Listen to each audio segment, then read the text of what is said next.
এসছে আমাদের জাতির জীবনে।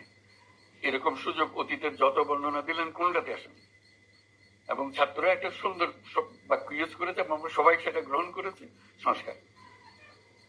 অতীতে আমরা সংস্কারের দিকে যাইনি, শুধু এক সরকার থেকে আর সরকারে চলে গেছি। এবার সংস্কারের একটা বিষয় এসছে এবং সেটাকে আমরা সামনে রেখেছি। এইটি হলো মুখ্য বিষয়। এই অন্তর্বর্তীকালীন সরকারের বড় বিষয় হলো সংস্কার। নির্বাচন তো যে কোনো সময় যে কেউ দিতে পারে, আর আছে নিয়ম মাফিক দিলাম, কেউ ভোট চুরি করলাম, কেউ ভোট দখল করলাম, হবে, সেটা না। এবার হলো সংস্কার। সংস্কার মানে হলো অতীতে যা যা ঘটেছে সেগুলো আমরা পুনরাবৃত্তি করতে দেব না।